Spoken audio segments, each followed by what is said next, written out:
Welcome to another episode of the Losing It with John podcast. And my name is John Hoff. I am I'm mobile. So if my audio doesn't sound as beautiful and clean as it is when I'm in my normal studio, then I'm sorry. But hey, all the information is going to be there. We're going to have a really good talk today because what I would like to talk about is if you're thinking about you're wanting to lose weight faster, all right, maybe you're losing a couple pounds a month, maybe you're losing half a pound a week, and you're thinking, geez, for all this work, I should be losing weight a little bit faster.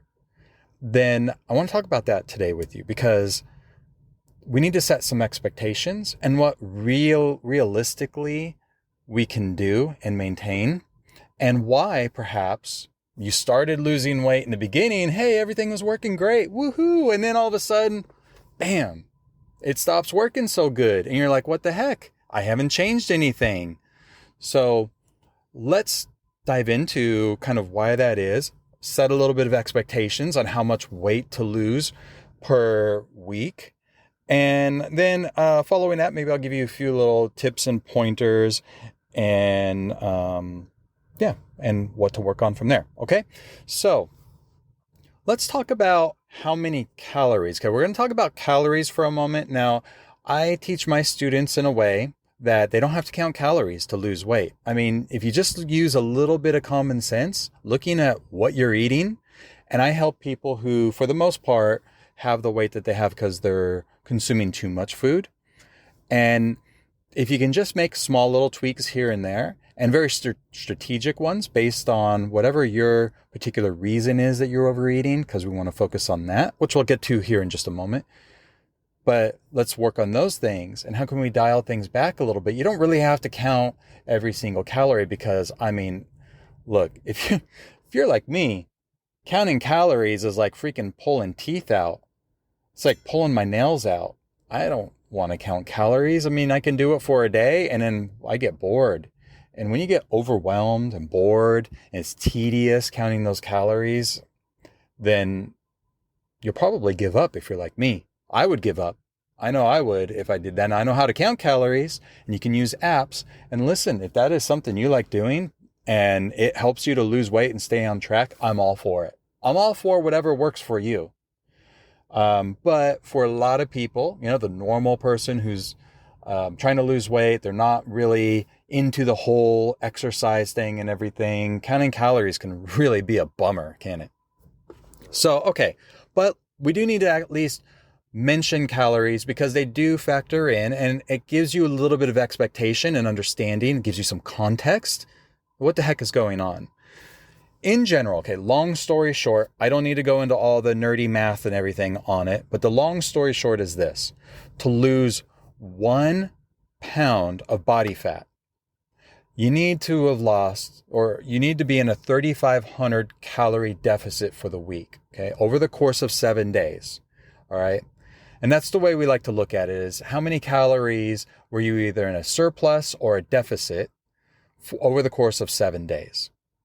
Now, if you divide that out, 3,500 divided by those 7 days, that comes out to about 500.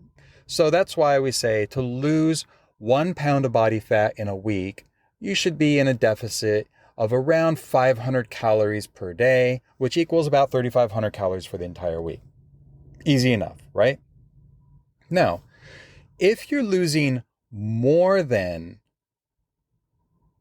1 pound per week, okay, if you're losing more than 1 pound per week, and let's just say you have been counting those calories, okay, you've been meticulously, I think I said that word right, counting them, and you're like, I've been really good, and I have lost 3 pounds this week, and I've only been in a 3,500 calorie deficit for the week, okay, 500 per day on average. Then unless you're just starting out, there's a certain kind of grace period when you first start out losing weight, where you change your eating habits and stuff, where you might lose some water weight up front. And that, that's wonderful, but that's not body fat. That's not muscle or anything. That's usually just your body letting go, releasing some water for various reasons. that's kind of beyond the scope of this talk here. But let's say you're past maybe the first couple weeks of losing weight. It could be 2, could be 3 weeks or something like that. And you're kind of in the trenches of now I'm really trying to lose actual weight here. Just remember that when it comes to weight loss, there's a little bit of a difference between weight loss and fat loss. We use those terms interchangeably a lot, but there really is a slight difference. You see, weight loss usually means when you get on a scale, all the scale cares about is what the heck you're putting on it and gravity, right? So if you're dressed, if you have a jacket on, if you haven't had a bowel movement yet for the day, if you have a full stomach, if you drink a bunch of water and then you step on the scale, your weight's going to be different than if you had none of those things, right? If you already went to the bathroom, if you haven't been drinking any water, you're standing on it naked, then your weight is going to be less. So, weight, when you look at the weight and you stand on a scale, that just gives you a ballpark idea, a general idea, kind of what's going on with you in some way. But what we're really after is fat loss, right? And to be a little bit more specific, what we don't want to lose, ideally, we don't want to lose muscle, right? We want to lose body fat, and we want to keep or build more muscle. So we're talking about fat loss here. Now, if you're losing weight, the general idea what happens, unless you're trying to compensate for it in some way by doing some resistance training, eating enough protein and stuff, the general thing that happens when you start consuming less food is that you're going to lose body fat and you're going to start losing muscle. And we already know that it takes a 3,500 calorie deficit for a week to lose 1 pound of body fat, right? But if you're losing more than that and you are not in a calorie deficit that is more than that, then you're probably losing muscle as well. So you might be thinking great wins. Oh, awesome. I'm losing all this weight and everything, and I'm eating this way, but it's not really what you want, right? You really don't want to lose muscle. You want to keep your muscle. That is very important. You just want to lose body fat. So just setting your expectations there as to, what are you really losing? So pay attention to that. Now, the other thing about losing a pound per week, think about it for a moment. You need to cut 3,500 calories a week out of what you're doing. Now, yes, you can do some exercise to exercise some of it off, but that crap is really hard to really track. All right, you might be on a treadmill and it's telling you you've lost 200 calories, you burned 200 calories, but you really don't know. You really don't know what your body really has burned, because yours can be different than mine. My metabolic rate could be faster than your metabolic rate. So I could burn calories faster and you might burn them slower, or vice versa. So it's kind of an estimate. This is why counting calories is a real tedious job. It's not really the funnest thing in the world. But yes, you can exercise some of it, right? But in general, it can be pretty hard to try and stick to a 3,500 calorie deficit per week or 500 per day on average if you're used to eating that food. Instead, it might be easier and more maintainable and more doable for you to just cut it back a little bit and not focus so fast on I need to lose so much weight so fast.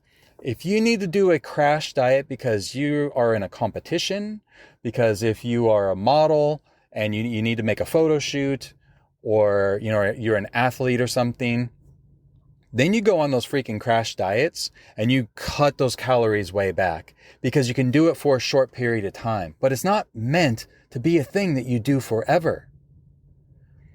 So if you're the normal person like me, and you're not an athlete, you're not in a sports competition thing, then we need to do something that's a little more maintainable long term. And sometimes if you're just used to eating pizza, cake, ice cream, pasta, and now all of a sudden you got to cut way back on these things, your hunger is probably going to go through the roof. Weirdly, some people, their hunger goes down, but a lot of times for many people, hunger just calls to them and calls to them. And then we really, just because you cut calories back, the question is the reason why you're overeating because you're just simply eating too many calories? Is that why you're overeating? Because for many of my clients in the past, they have other reasons why they're overeating. They might be overeating because they just feel depressed. They're overeating because it's just their environment, all the freaking food that's in front of them when they're at work, or their spouse isn't on the same page and they keep cookies in the house and they're having a hard time not eating the cookies. That has nothing to do with just simply saying, hey, I'm going to cut calories. Because you and I both know, I'm sure, that just saying you're going to eat less and move more while it looks good on paper, it's a lot harder to do, isn't it? That's like telling someone, hey, why don't you be depressed less and be happy more? Yeah, that's exactly what you should do. But how freaking easy is it to do it? Not so much, is it? Okay, so for those of you who are thinking, well, I want to lose 2 pounds per week. 1 pound per week isn't good enough. I want to lose 2 pounds per week. Think about something. To lose 2 pounds per week means that you need to double that 3,500 calorie deficit. And when I say 2 pounds, I'm talking about 2 pounds of body fat, not muscle. Well, then if you're going to be in a 7,000 calorie deficit per week, that's about 1,000 calories you need to cut out of your diet per day. 1,000 calories. Or a little bit less than that, and go do some exercise. And you can only lose so much from exercise, by the way. All right, so that's going to be really hard for a lot of people to maintain. We need to set expectations. We need to be realistic. I think a realistic goal for someone who has been overeating for a period of time, and this is what they're used to, probably somewhere around a half a pound to maybe a pound per week. And that's focusing on simple little things where we can kind of cut back just a little bit without really realizing we're cutting back just a little bit. Things like instead of having mayonnaise on your sandwich, maybe you just do mustard, right? That's going to save you a little bit right there. Maybe you do just a little bit more walking than what you're doing right now. But nothing that's so much that you're just going to give up. You don't need to jump to 10,000 steps per day. All right. So little things like that. Okay.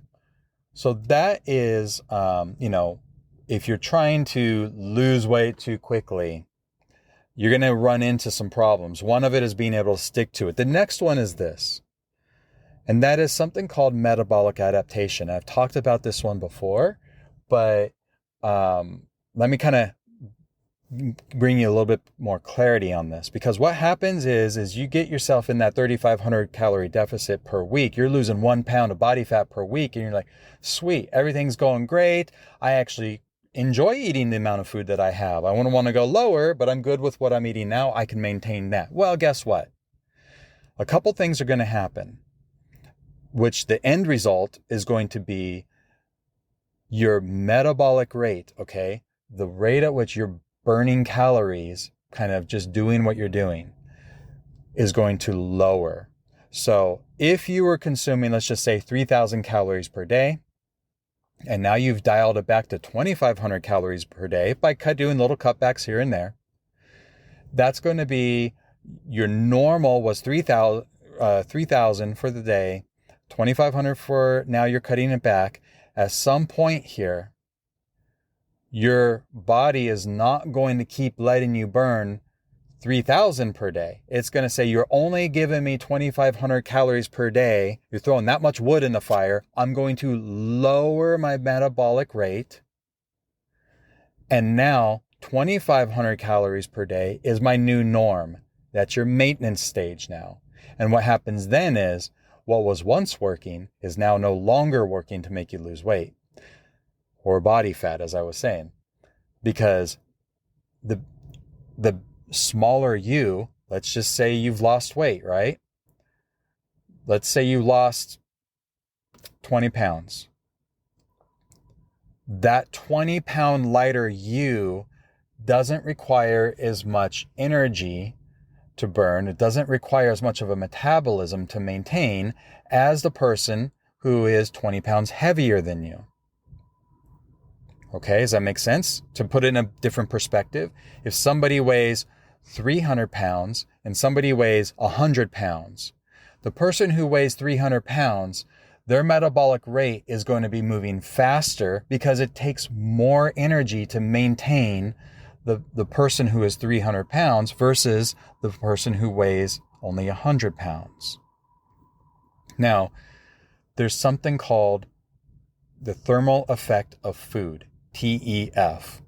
You don't necessarily have to remember that, but when you eat food, your metabolism, the furnace inside of you, has to rev up. It needs to heat up because you need to digest the food that you ate, right? When it heats up, your calorie burn, your metabolic rate increases because you've eaten the food and it has to be processed. Now, if you eat, let's say, a whole pizza, a whole large pizza, let's just say it takes 100 units, thermal units, to digest that pizza. So 100, you have to rev up your inner furnace, and it takes these 100 thermal units to burn up and use to digest that whole pizza. Now, all of a sudden, you decided you're going to eat less and you're going to eat only half of a pizza. Well, do you still need to use 100 thermal units? No, because you're only eating half of the pizza. So now you're only use 50 thermal units. So your metabolism doesn't have to burn up as much to use so much energy. So in other words, your metabolism is slower because you're eating less food. Does that make sense? So not only are you consuming now less food, so now the thermal effect of food is going down, so you're burning less calories just sitting here doing nothing other than eating, but metabolic adaptation is also setting in, where instead of needing to use so much energy to maintain fat tissue, you have less fat tissue, so you burn less energy because you have less fat tissue and doesn't require as much. And if you've lost muscle, you're gonna burn even less calories as well. So kind of two things going on there. And this is when a lot of people, their weight stall out and then they get frustrated and they're like, this isn't working for me. I don't understand. Why is it not working for me? The fact is it's working the way it's supposed to work. Your body wants to normalize. It wants to be in homeostasis. It says, hey, John has started to eating this much food. He started eating this much food.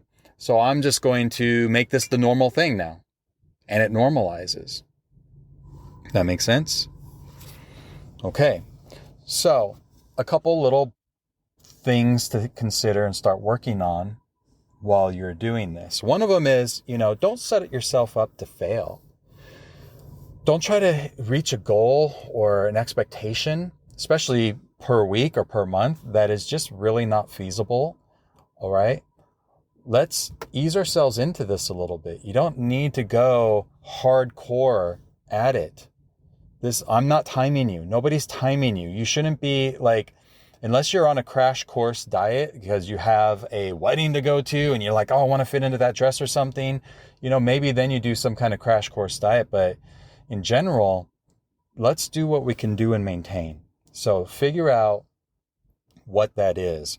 Another one is I suggest that you journal out 10 reasons why you want to lose weight, because that's going to be a little bit of your fire on what the purpose is. Why why the heck am I doing all of this? And when you understand why you're doing all of this, you can start to formulate a plan around those reasons.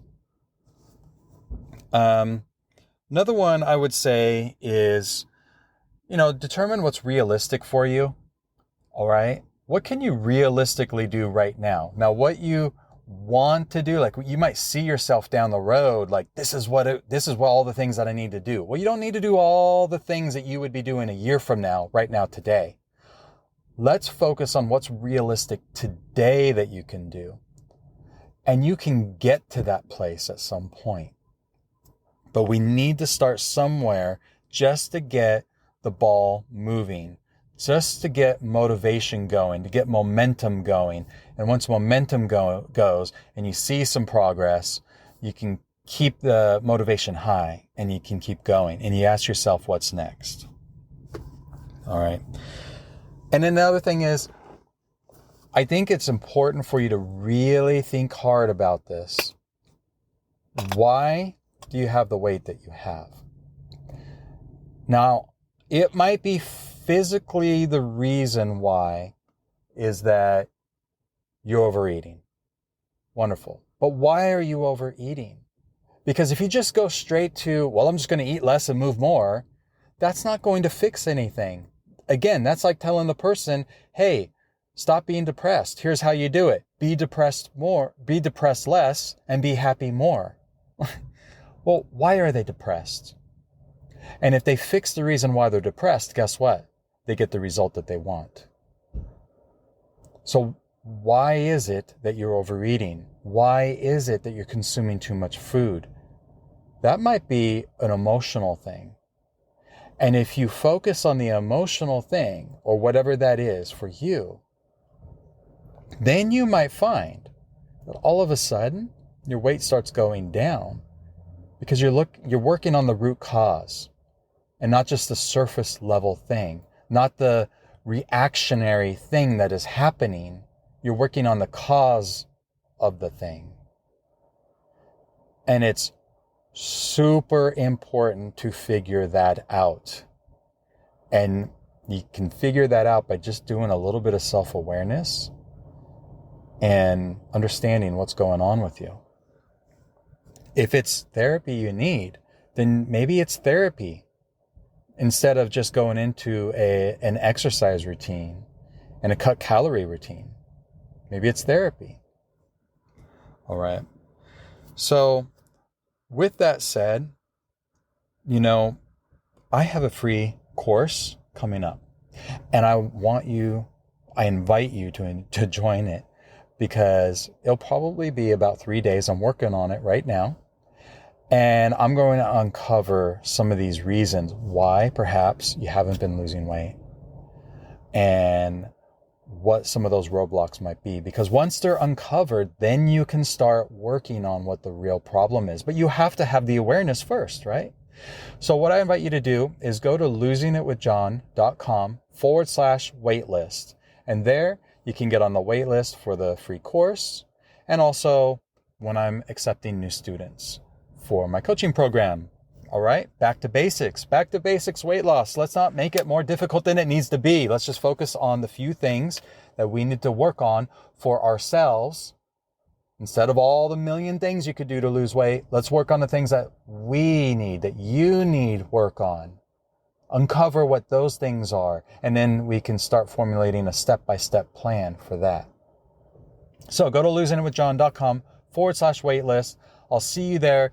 Thank you so much for being here. I hope you have a good rest of your day or evening. I'll see you next time.